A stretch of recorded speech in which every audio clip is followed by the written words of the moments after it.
स्वामी जी, मौसम के लिहाज से अगर इन बीमारियों को समझें तो ये जो मौसम चल रहा है, ऋतु संधि जिसे बोलते हैं, ट्रांजिशन ऑफ सीजन, इस मौसम में डेंगू के साथ साथ वायरल फीवर, वायरल बुखार भी तेजी से फैल रहा है। तो बुखार खत्म होने के बाद अब तो महीनों तक खांसी की प्रॉब्लम भी बनी रहती है। कमजोरी का आपने जिक्र किया ही, इसके अलावा सूखी खांसी जो लोगों को परेशान कर रही है, उसके लिए क्या करें? और स्वामी जी, जिनको पहचान सके हम लोग उनको तो नाम दे दिया, तो एक तो ना, और जिनको नहीं पहचान पाए उनको सबको वायरल की कैटेगरी में डाल दिया है। और कई बार तो 3 से 5 दिन, फिर हफ्तों तक वायरल फीवर टूटता नहीं है लोगों का। पता ही नहीं चलता है कि शरीर में हुआ क्या। Non and unknown all type of fever. और फिर उसका मैंने कहा सबसे ज्यादा पहला असर गले पर होता है, फिर पेट पर होता है। तो गला खराब हो गया, फिर खांसी हो गई, फिर ये कार्यक्रम फिर कई दिनों तक, फिर किसी को तो महीनों तक चलता रहता है। मेरे पास आते हैं लोग यहाँ, बोले जी 2-3 महीने से, कुछ तो 2-3 साल से बोले खांसी नहीं ठीक हो रही। किसी को तो जब से कोरोना शुरू हुआ था तब से कोरोना जो है वो गले में गड़बड़ कर गया, और वो टल्ली, गाँव की भाषा में बोलते हैं, वो टल्ली अब तक नहीं मिटी। तो हम स्वासारी इसमें प्रवाही देते हैं, स्वासारी पाउडर देते हैं, स्वासारी वटी देते हैं, स्वासारी हम इसमें गोल्ड देते हैं, और ये एकदम से, और कंठामृत भी देते हैं। तो ये पावर के हिसाब से स्वासारी प्रवाही बहुत सौम्यक है, बड़ी बच्चों से लेकर के जिनकी नाजुक प्रकृति वो ले सकते हैं। ये स्वासारी वटी भी थोड़ी सौम्य, स्वासारी गोल्ड थोड़ा स्ट्रॉन्ग है, और स्वासारी अवले ऐसा है। फिर जो स्वासारी त्रिकुटा, स्वासारी 20 ग्राम, त्रिकुटा चूर्ण 20 ग्राम, सत्यपलादी 20 ग्राम, अबरगभस्म 5 ग्राम, स्वर्ण संत मालती 3 से 5 ग्राम, मोती पिष्टी 2 से 4 ग्राम, और ऐसे ये सब मिला करके देते थे।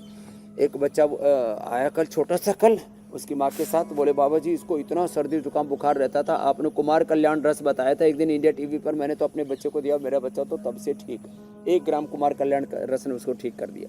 तो ये जो स्वासारी अवले है बहुत ही ज़बरदस्त है, तो इससे खांसी पूरी ठीक हो जाएगी। कंठामृत, लवंगादि, खदरादि, अथवा ये दो देखो इधर, लौंग रखिए, काली मिर्च रखिए, मुलेठी रखिए।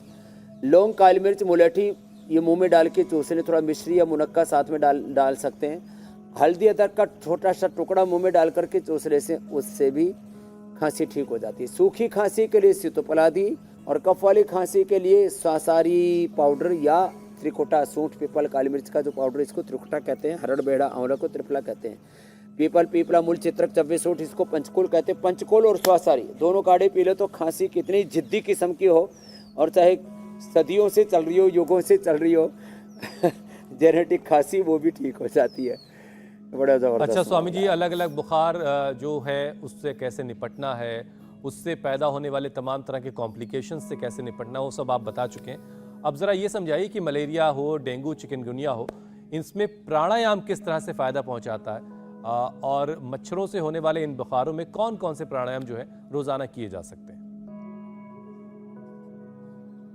प्राणायाम दरअसल हमारी इम्यूनिटी को बढ़ाता है। 37 ट्रिलियन सेल्स को एनर्जाइज करता है। एक सेल में 1 सेकंड में 1 लाख केमिकल एक्टिविटीज़ होती हैं, उनको बढ़ा करके, पॉजिटिव एक्टिविटीज़ को बढ़ा करके 10 लाख से 1 करोड़ पॉजिटिव एक्टिविटीज़ तक पहुंचा देता है।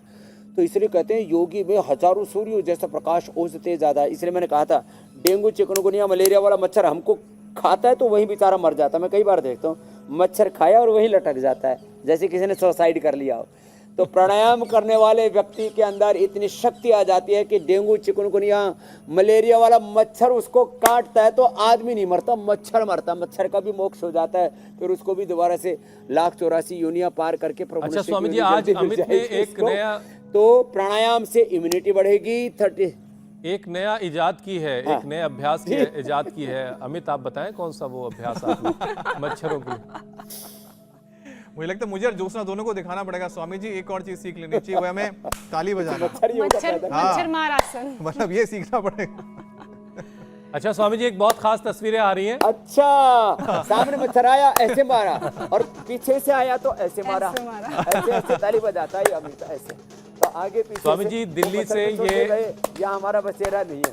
अच्छा ये ताली बजाने वाले को फिर सर्वाइकल स्पॉन्डिलाइटिस भी नहीं होता, फ्रोजन शोल्डर भी नहीं स्वामी जी, क्या बात है। तालियां बजने का सिलसिला वैसे भी नहीं रुक रहा है, क्योंकि नई पार्लियामेंट ने जो एक कानून पास किया है, एक बिल पास किया है जो हाँ, कानून की महिला शक्ल आरक्षण लेगा। बिल पास हो गया भाई, शक्ति दोनों उसकी- जगह, लोकसभा में राज्यसभा में, तुम भी ताली बजा रहे हो। उसको लेकर के जश्न का माहौल हर ये तरफ है। बहन जी तो ऐसे बजा रही है जैसे अगला एमएलए एमपी सीएम पीएम इसी का नंबर आने वाला है। तो ये बीजेपी मुख्यालय की तस्वीरें स्वामी जी हैं। थोड़ी देर में प्रधानमंत्री नरेंद्र मोदी वहां बोले पहुंचेंगे बाबा और जी हम तो उनके दूसरों को मिलने से ही खुश हो रहे हैं। उनके सम्मान के लिए कार्यक्रम वहां पर रखा गया है। हाँ, ये तो हरियाणा और राजस्थान रो घाघरो नाच रो है, हाँ पूरा आनंद मना रहे हैं।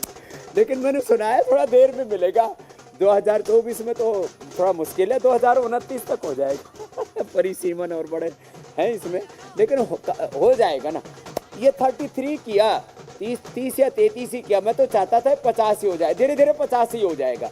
अभी 30 हुआ है, फिर दोबारा 50 भी हो जाएगा। बराबर की भागीदारी माँ बहन बेटियों की होनी चाहिए। जैसे इंडिया टीवी में, अरे इंडिया टीवी में कितने एंकर भाई महिलाएं और कितने पुरुष हैं, जरा कितना बिना आरक्षण के ही कितना आरक्षण हो रखा है, जरा बताइए जरा। स्वामी जी स्वामी शो जी में भी मैं बराबर है, देखता हूँ। ऑलमोस्ट बराबर। बल्कि आज ज्यादा को छोड़ भारी करके पलड़ा मुझे बाकी महिला की भारी है। बहुमत बेटियों का ही रहता है। स्वामी जी वैसे जो महिला है उनका भारी है पलड़ा। महिला भारी है। Thank you Ritu ji, thank you. आप स्वामी जी प्राणायाम करवा दें आप, उसके बाद फिर हम आगे तो बढ़ते हैं। हम तो इसमें प्रसन्न है, रजत शर्मा जी रामदेव प्रसन्न है। जी जी। स्वामी जी अब प्राणायाम की बात कर लेते हैं। कौन से वो प्राणायाम हैं जो इन अलग अलग तरह के बुखारों से हमारे शरीर को बचाएंगे और फायदा पहुंचाएंगे? तो बुखार में एक तो शीतकारी करना चाहिए, टेम्परेचर एकदम डाउन आ जाता है। जैसे हमने ये लपेट बताई ना ठंडे पानी वाली, जैसे लपेट लगा रखी है, और अब इसको हटा दो भाई, कहीं ज़्यादा ठंड ना लग जाए छोरे को। तो पूरा अभी थोड़ी सुबह सुबह हल्की सी गर्मी थी, ये तो पूरा आनंद कर रहा था ऐसे, और लपेटा भी ऐसे को था, ये तो पूरा ऐसे जैसे समाधि में चला गया था। तो जैसे ये लपेट बताई, ऐसे शीतकारी एकदम से टेम्परेचर को डाउन कर देते हैं। और हाथों में पैरों में लौकी कद्दू घिसते हैं, उससे भी टेम्परेचर एकदम डाउन आ जाता है। माथे पर ठंडे पानी की पट्टी करते हैं, तो सभी को पता ही है। माथे के साथ साथ पेट पर भी ठंडे पानी की पट्टी करते हैं, ये कम लोगों को पता है। तो पेट पर और माथे पर ठंडे पानी की पट्टी करें, और आइस को उसमें कपड़े में लेकर के हाथ पैरों के तलवों में मलें, उससे भी एकदम बुखार उतर जाता है। शीतकारी करें, एकदम से टेम्परेचर डाउन आ जाता है। फिर जिस बैक्टीरिया वायरस फंगस के कारण से आ रहा है, उसके लिए फिर हमने जो अलग अलग उपाय बताए, ज्वरनाशक वटी, महासुदर्शन घनवटी, फिवोग्रीट और गिलोय घनवटी, ये सब चिरायता और इसका क्वाथ, ज्वरनाशक क्वाथ, एंटी फीवर है, ये बड़े जबरदस्त हैं ये। तो हम स्वामी जी, अब हम सिम्टम्स को जरा- और सिस्टम को, एलोपैथी में टेम्परेचर को तो डाउन कर देते हैं, जिस कारण से बुखार हो रहा है उसका निवारण नहीं हो पाता। जड़ जी का मेरे भाई, निवारण करते तो हैं। हम स्वामी जी, अब मैं जरा कल शीतकारी कर के लेते हैं। कार्यक्रम के बाद इंडिया टीवी हर वक्त हर जगह डाउनलोड करने के लिए सर्च करें India TV news Google play store या ऐप स्टोर पर।